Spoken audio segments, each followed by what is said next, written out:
Hi, hello mga ka-idol, mga ka-Tinapay Life. Kumusta po kayo? Magandang tanghali na pala. Ito talaga yung content ko mga ka-idol, tinapay, kasi sa bakery po ako nagtatrabaho. Pag tapos na mag-bakery, tapos mag-deliver, paghahati ng mga supplies sa mga store.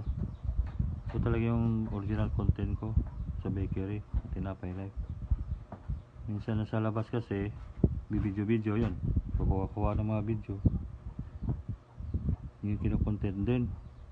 Kaya ngayon gagawa ng tasty loaf bread, sliced bread, yung kung ano matawag sa inyo yan.